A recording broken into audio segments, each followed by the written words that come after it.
In Summerhill, a plaque, the work of local artist Joe Moran, honours the late Tony Gregory TD.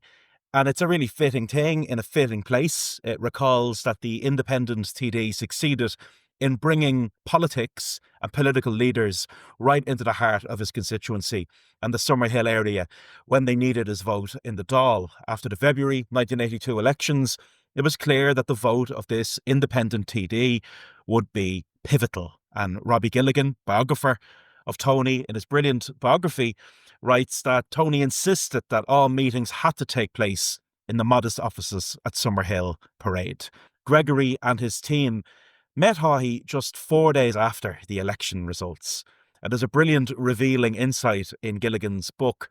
When setting up the meetings, Tony had said to Haughey, "I'll have 4 or 5 people with me," to which Haughey responded, "That's fine. You can have as many as you like. I'll have nobody with me." Haughey was dropped off at the offices by Bertie Ahern. Meeting the Gregory team on his own demonstrated Haughey's great self-confidence, and I agree with every word of that. History recalls the deal that was done between those men as the Gregory deal, but at first the press preferred to call it the Summerhill Agreement. And Ronan Sheehan, in his brilliant book about the North Inner City, in the heart of the city, recalls the triumphant atmosphere after the deal was done. Mick Rafferty, respected community activist and part of Gregory's inner core, interacting with a delighted older resident, still jumps from the pages of Ronan's book. "We didn't take the shilling," Mick cried. "We took 50 million. Look at the prizes you won," the old man said. "I prefer to call them concessions," Mick replied. "I still call them prizes," said the old man. Tony Gregory has been on my mind lately for the rather unusual reason of the Molly Malone statue being in the news, not just here, but seemingly everywhere. Indeed, it made it as far as The Daily Show, and the whole thing has become something of a joke. Famous Dublin statue of a mythical fishmonger, Molly Malone. Malone's low-cut dress is attracting people's groping hands. It was a monument that Gregory commented on at the time of its unveiling, and one with which he felt quite strong affinity. A good story in Gilligan's biography has him climbing its plinth to deliver an impromptu speech to the citizenry of Dublin after a particularly good Christmas night out. Molly Malone, to Tony Gregory, represented Dublin's female street traders, a constituency without much political power, but which he had gone to prison to defend. After Summerhill, Tony Gregory recalls to me Moore Street, a street, like poor Molly Malone, that spends a fair bit of time in the press for all of the wrong reasons. And it's a street in paralysis. And, we are now more than 6 years on from the report of the Moore Street Advisory Committee, the Moore Street Advisory Group, to the Minister for Culture, Heritage and the Gaeltacht. That report rightly said, the Moore Street tradition of trading is very long established. The market has been an integral part of the Dublin experience for centuries and occupies a privileged position in the public imagination when considering what is unique and distinctive to the character of the city. However, over recent decades, but perhaps particularly over the past 10 to 15 years, an ongoing process of dilapidation has taken hold of the market and the area. This has taken the form of neglect, dereliction and antisocial activity. The market has fallen into a vicious circle of decline, with a fall-off in customer numbers, declining numbers of stallholders, and a general air of pessimism amongst all concerned with the market. Now, that was said, as I mentioned, more than 6 years ago. If anything, things have got considerably worse for Moore Street. So hear me out. I am proposing, and I hope you'll agree with me after listening to this episode, that as a tribute of sorts to those who have worked the street over generations, and perhaps also to the late Tony Gregory TD, that we maybe consider moving Molly Malone to a rejuvenated Moore Street in the near future. All of that is ahead of us. Enjoy this edition of the Three Castles Burning podcast.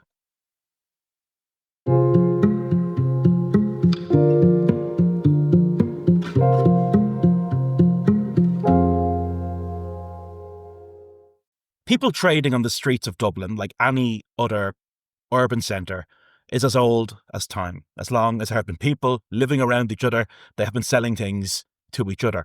But attempts to regulate such trading is a much more recent phenomenon. Molly Malone, Jeanne Rynhart's statue, is to me best understood as a monument to female street traders in Dublin's history broadly. Unveiled during the 1988 millennium, a celebration of all things Dublin, designed to lift the mood of the metropolis, the 13th of June 1988 was declared to be Molly Malone Day.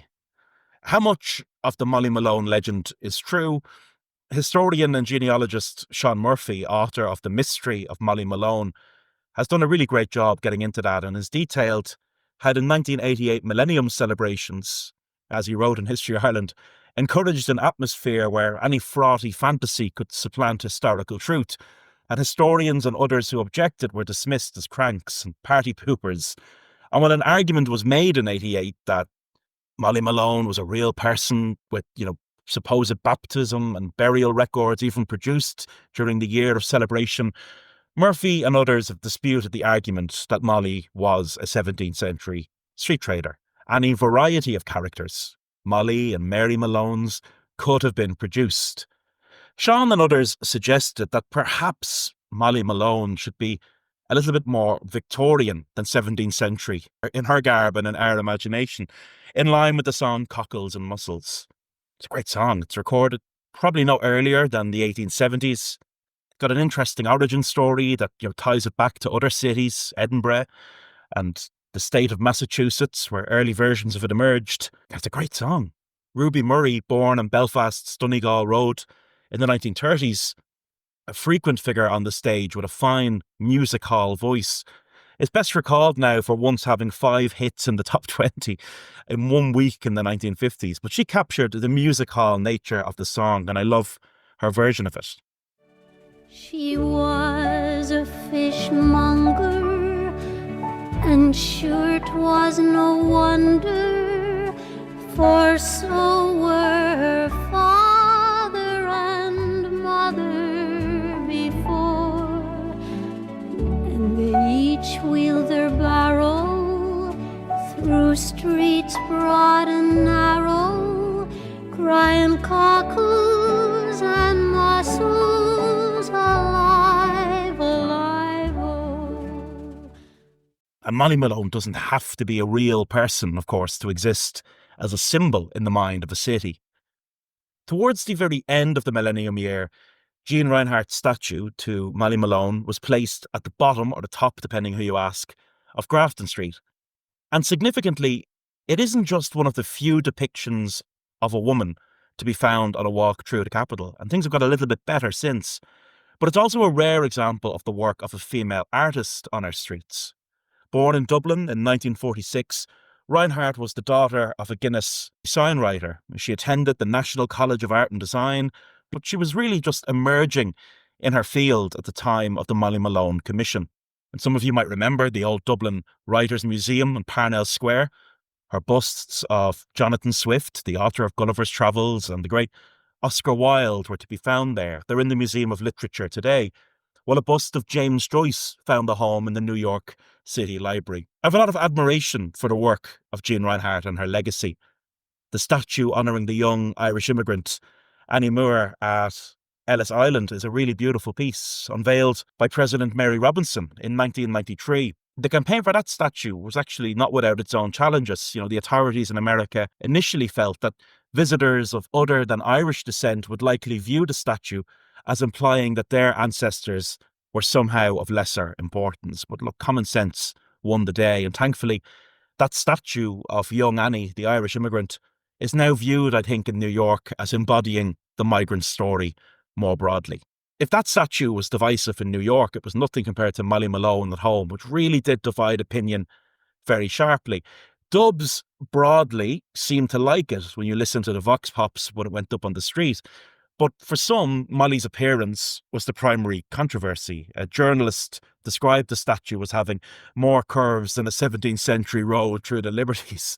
And Ishdana, the Association of Irish Artists, took aim at Rynhart and her work as being entirely deficient in artistic point and merit. It must have been difficult for an artist to have your work condemned like that by a body of artists. But in defending her statue, Rynhart noted that Molly's outfit was based on discussions with costume experts in the National Museum. And when the issue was put to her about you-know-what, she said breasts would not have shocked 17th century Dubliners. Powdered milk was not in use. And look, as she argued, this was the only means of ensuring the survival of the species past infancy. But one of the other lines of criticism, and the one I had time for actually, most vocally, came from Tony Gregory, TD. He argued that Molly was on the wrong side of the river and in the wrong place entirely. She shouldn't, he said, be facing either up or down Grafton Street. It should be somewhere else entirely. And he found particular irony in Molly Malone being the anthem of the millennium for Dublin, arguing that if she were alive today, she'd likely face incarceration.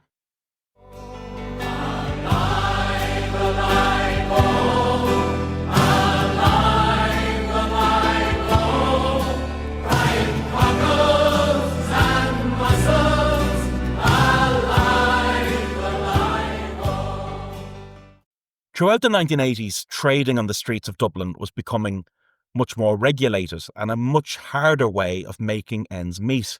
There was sometimes tension between those who traded at long-held family stalls and those who traded casually, and there could feel like, despite them being right beside each other, a world of difference between Moore Street and Henry Street, despite proximity. We always have in our minds, don't we, the sounds of Moore Street, like at Christmas. £2 of mince beef for 50 pence. A pound of lamb's liver for 30 pence. There, yeah, she went home last night drunk and threw the pudding in the fire. Don't mind her. There's lovely turkeys there, $9.50. You can't go wrong when you come to Mill Street, the biggest supermarket in Europe. The name of Molly Malone was often evoked in talk about Moore Street, and there was a long tradition going back decades amongst the traders themselves, regarding themselves as following in her footsteps. In October 1958, the press reported Moore Street was thronged last night for the selecting of Molly Malone 1958 from among the street's 100 traders who wore colourful costumes and hats. But later on, in the 1980s, Molly's name was being evoked instead in connection with the other traders, those on Henry Street. The Casual Trading Act of 1980 had attempted to enforce regulation on casual trading, noting that a person shall not engage in casual trading in a casual trading area unless he holds a casual trading licence and a casual trading permit for the time being in force, and the casual trading is in accordance with the licence and the permit. Most of these street traders, of course, were women.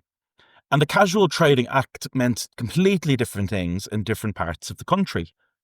In border areas, there were, to put it lightly, different concerns about illegal trading than there were on the streets of Dublin.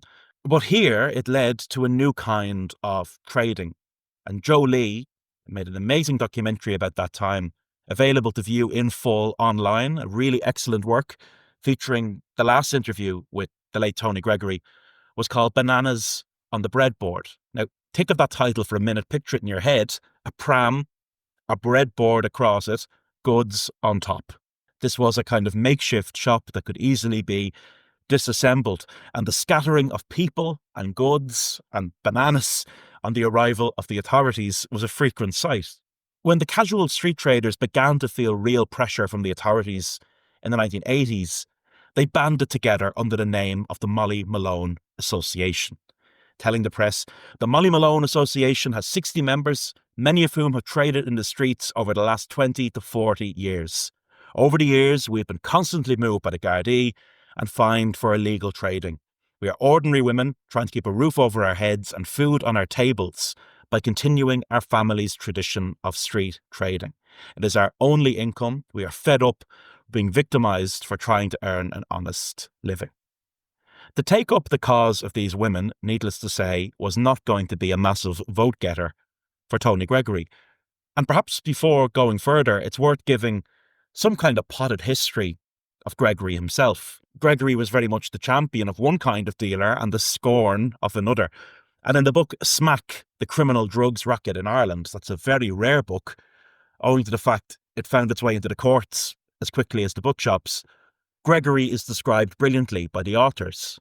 He was a combative presence on the corporation in the late 70s, elected with the support of a strong confederation of local activists and voices, and that very important skill and ability to get people who did not normally vote voting, and convinced of their own importance and power in politics.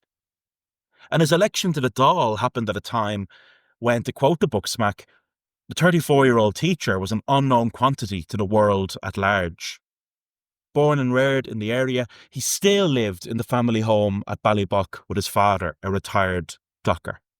He was a jolt of something new in the Dáil, and a profile of the young TD described how he is highly articulate. He can express his case with clinical brevity and lethal effect. It is done in a quiet, effective manner. He never rambles and does not like to see others waffling. Time is too important to be wasted. Going back to the plaque mentioned at the very beginning of the episode, Joe Moran's plaque in Summerhill, it describes Gregory as a Republican and a socialist. And his journey into politics wasn't really untypical of someone from his class background at that time. He would recall the anger at the inequality in his own area as a radicalising factor in his youth, but he was also shaped by the broader political picture of what was happening in his youth. As a young student on a scholarship, he became involved with the Republican Club. In UCD, he joined Sinn Féin before the split and was recruited into the IRA as a young man.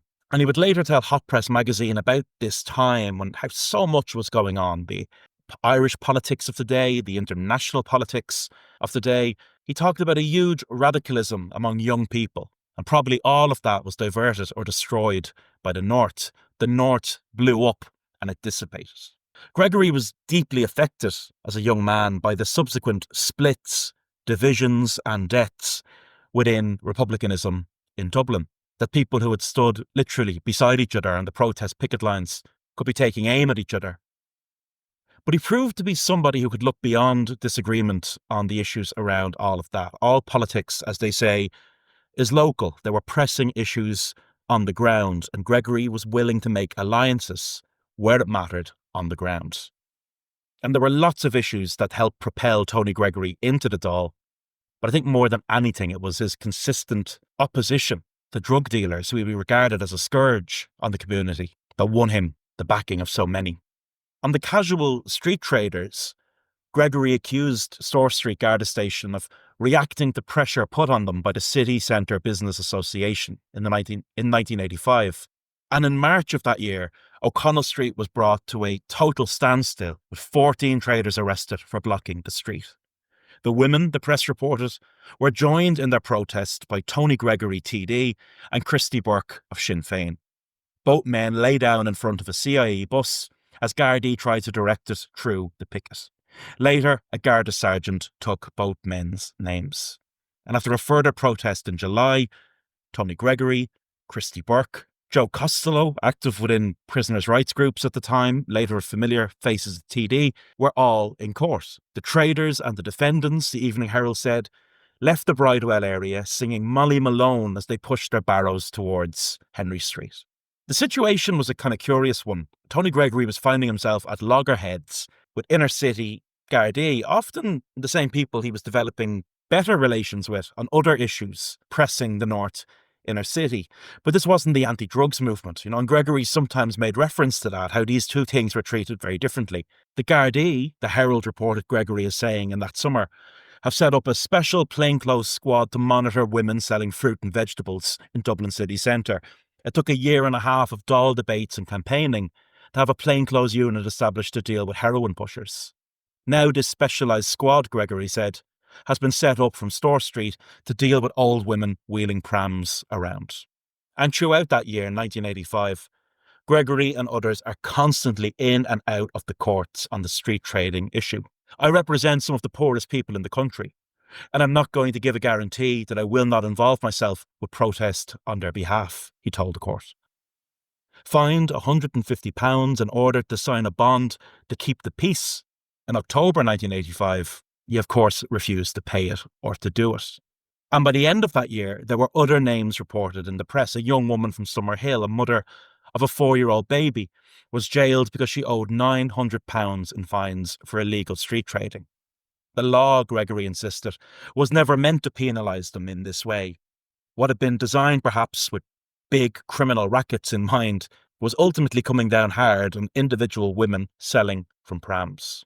In January 1986, the inevitable happened, having refused to pay the fine or to sign the bond to keep the peace.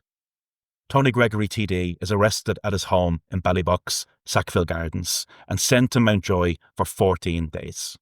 Michael Noonan, the Minister for Justice, wouldn't budge on the issue of releasing Gregory. I think it's difficult to expect members of the public, he said, to obey and respect the law and the courts if members of this House refuse to do so. Gregory used the fact he was in Mountjoy brilliantly as a political issue. Front page of the Evening Herald, January 1986. Dáil asked about Joy by jail deputy. Although behind bars, independent deputy Tony Gregory had a question in the Dáil today about facilities in Mountjoy jail. He asked the Minister for Justice, Mr. Michael Noonan, to outline the procedure for the medical screening of prisoners entering Mountjoy and the medical facilities available to prisoners.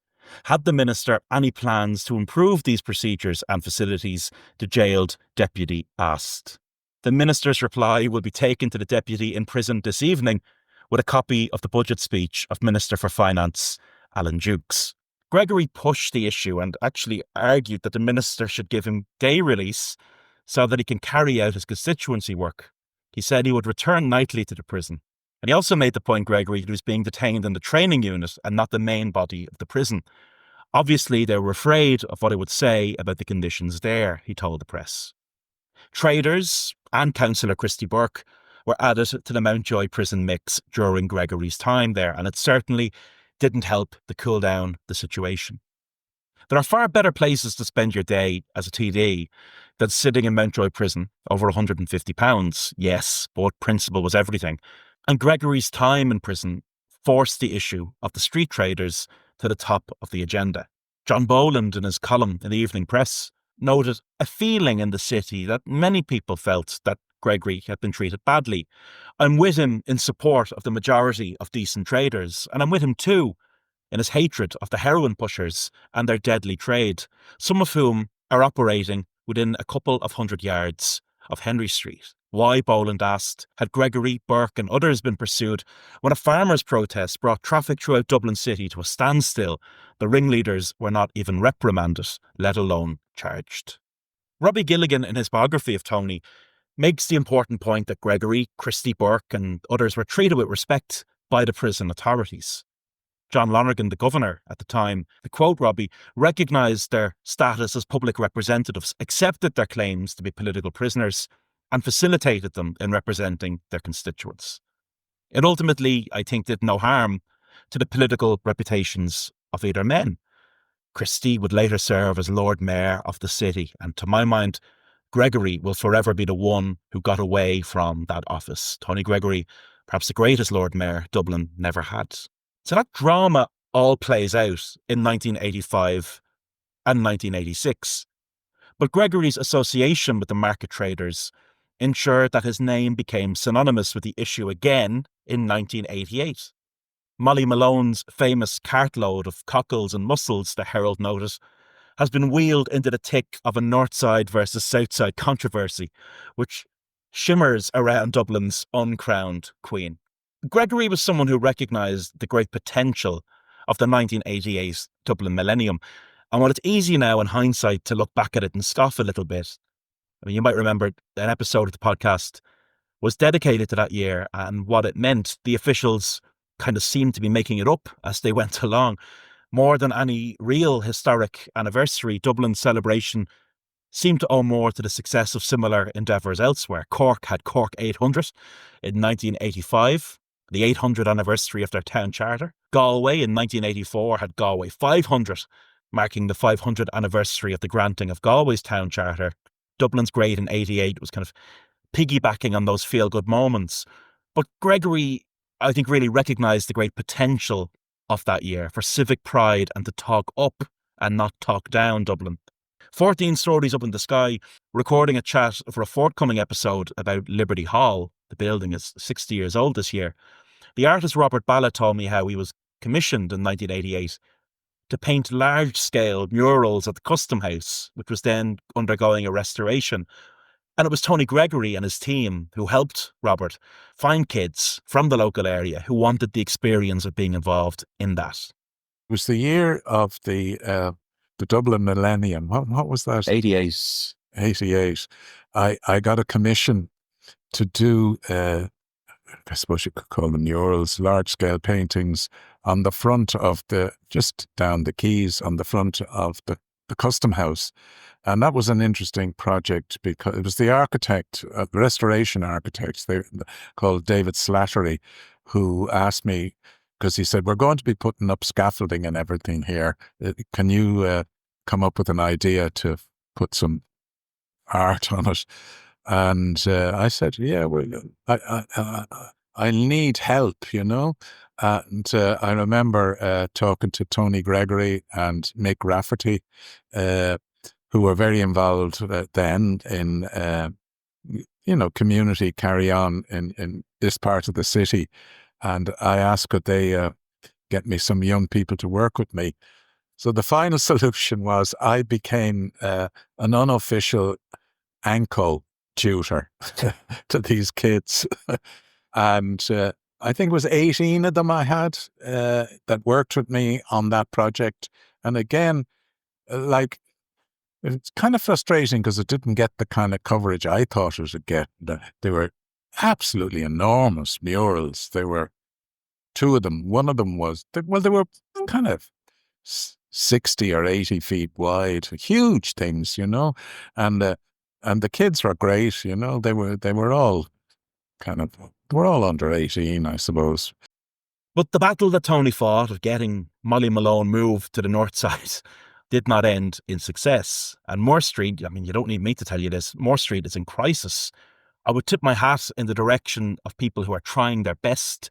The Moore Street Markets initiative, moorestreetmarkets.com, has done a lot of good. They put stalls and food and performers on the street. And that's going really well on a day where the market is happening. It brings a glimpse of what the street was and can be again. But while that initiative is great, the broader issues on the street, their eliction and neglect, reflect the fact that the street is basically in paralysis. It's caught in the middle of a seemingly never-ending debate on the future development of Moore Street. Talking about that's nothing new.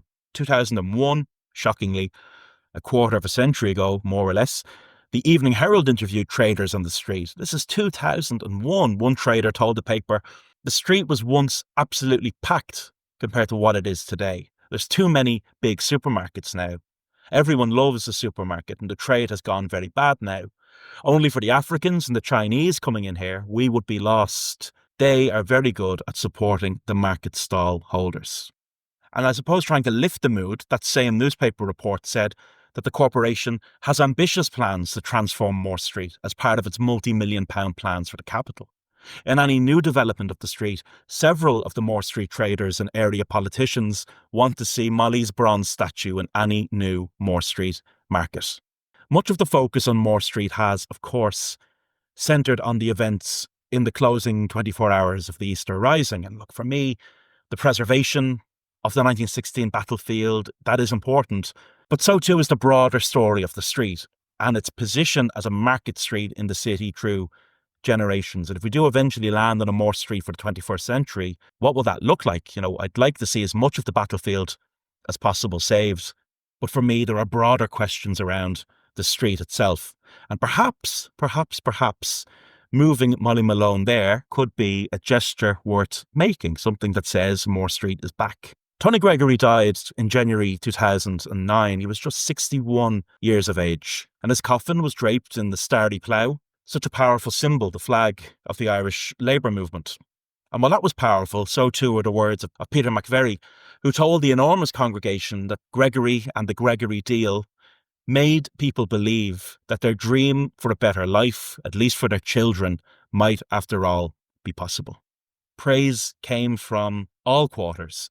Dublin Central is and remains one of the most competitive of all Dáil constituencies, and as we saw in the last election, always one of the most entertaining of all Dáil constituencies, associated with many big names.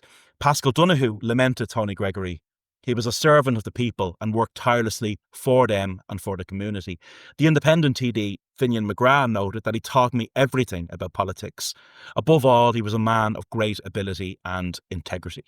But the most important tribute to Gregory was that the work went on. from those who had spent decades alongside him in the community. Jeanne Rynhart, creator of the Molly Malone statue, died in 2020. And obituaries naturally focused on Molly Malone, and her family have spoken about the work and what it meant to her. Her son, Ben, told Liveline that anybody defacing a sculpture, I think, is wrong. It is there for everyone to enjoy. It's a beautiful piece of art and it's iconic. And it's not so much out of respect, and we should respect the work of an artist on the streets of Dublin, but maybe it's respect for ourselves, that we don't behave in the way some people do around the Molly Malone statue. So the case has been made. Perhaps it is time to move Molly Malone to a scene that she may recognise. Dublin statues and monuments are never too far from the news. I hope you enjoyed that edition of the Three Castles Burning podcast. Thank you so much for tuning in. Great response to the most recent episode with Pádraig Ó O'Rourke talking about his latest book. If you haven't, go back and check out that episode on the March on Dublin in the 1930s and the Blue Shirts. Lots to come. Working on a very a long episode, an extended episode on Liberty Hall, marking 60 years of the current Liberty Hall. So I'll hopefully get that up in the near future. Thank you as ever to all of those who support the podcast on Patreon. I'll be back soon. Until next time, slán go fóill.